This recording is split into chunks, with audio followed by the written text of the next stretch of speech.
भगवान दुर्योधन की सभा में पहुंचे। दुर्योधन ने कहा, कृष्ण को बंदी बना लो, बांध लो। सेवक लोग दौड़े जंजीर लेकर के, अस्त्र शस्त्र लेकर के। भगवान ने जो प्रभाव प्रकट किया दुर्योधन की सभा में, सब स्तब्ध रह गए। ये भगवान का प्रभाव है। और उसी कथा के क्रम में विदुर जैसे भक्त के घर जाकर के भगवान ने केले का छिलका खाया। ये ठाकुर का स्वभाव है।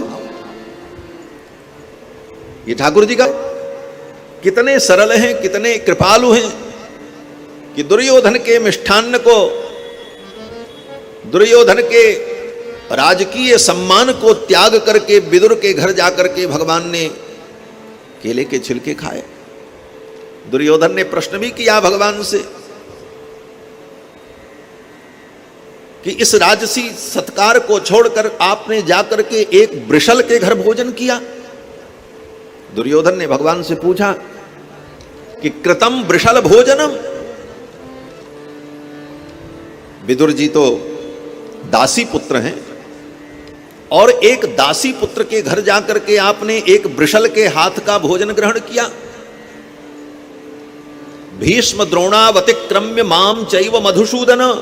हे मधुसूदन, भीष्म जैसे धर्मात्मा तुम्हारे आतिथ्य के लिए यहां खड़े थे। द्रोणाचार्य जैसे महर्षि आचार्य प्रतीक्षा कर रहे थे कृष्ण आएंगे। मुझ जैसे राजा को, मैं आपकी प्रतीक्षा में खड़ा था, इतनी तैयारी करके मैं बैठा था। भीष्म द्रोणावतिक्रम्य माम चैव मधुसूदन, ऐसे महापुरुषों का अतिक्रमण करके आपने एक वृषल के घर जाकर के भोजन किया। कृतम वृषल भोजनम। भगवान मुस्कुराने लगे। भगवान ने कहा, दुर्योधन तुम्हारी सब बातें ठीक हैं, लेकिन भोजन करने का भी एक नियम होता है। कहाँ भोजन किया जाता है, कैसे किया जाता है, तो क्या नियम है? भगवान ने कहा, दुर्योधन भोजन करने की केवल दो परिस्थितियां होती हैं। दो परिस्थितियां क्या होती हैं?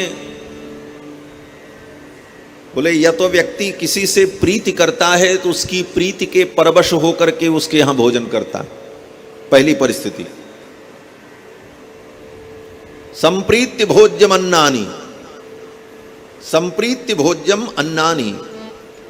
जहां पर हमारी प्रीति होती है वहां पर हम भोजन करते हैं। पहला कारण, भाई हमारा आपसे प्रेम है तो आपने कहा भोजन करो, तो आपके प्रेम में हमने आपके यहां खा लिया। पहला कारण ये होता है। और दूसरा कारण, आपत्ति आने पर व्यक्ति कहीं भोजन करता है। हमको भूख लगी है, हम भूख से व्याकुल हैं और कहीं हमें भोजन नहीं मिल रहा है, ऐसी आपत्ति विपत्ति में हम कहीं भी किसी के यहां भोजन कर लेते हैं।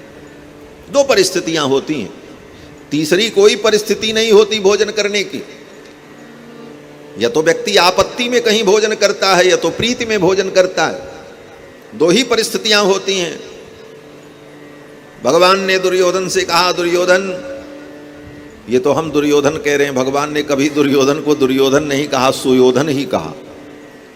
सुयोधन ही कहते। भगवान ने कहा, सुयोधन, ये दोनों परिस्थितियां हमारे और तुम्हारे बीच में लागू नहीं होती।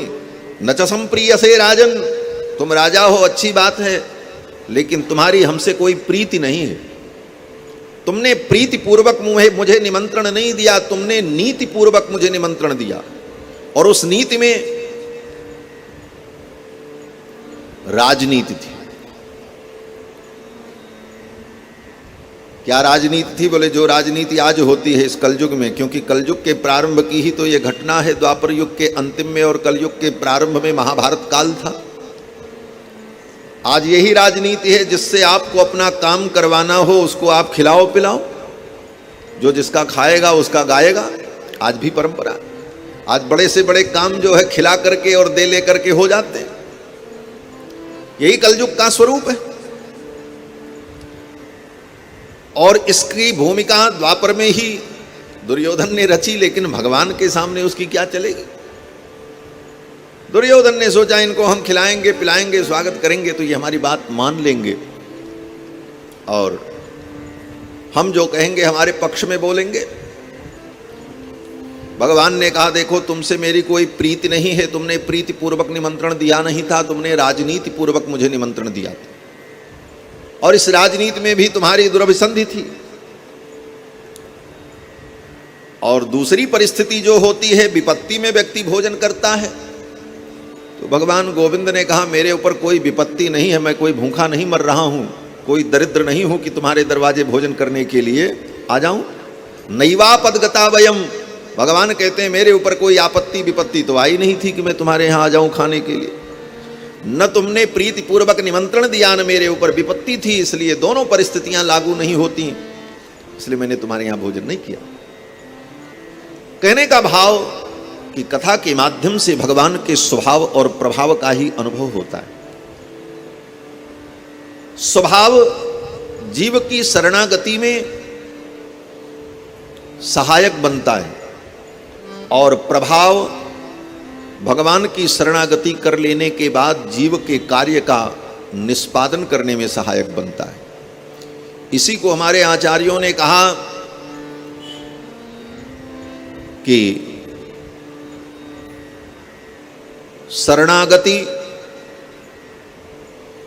सौकर्यापादक गुण, भगवान की शरणागति में जीव को सुकरता हो, सुकरता माने सुलभता हो, सहजता हो जाए। इसका कारण क्या है? बोले भगवान का स्वभाव। और शरणागत कार्यापादक गुण, हम जिस कार्य के लिए भगवान की शरणागति किए हैं वो हमारा कार्य बन जाए, उसके लिए भगवान का गुण क्या है? बोले वो भगवान का प्रभाव।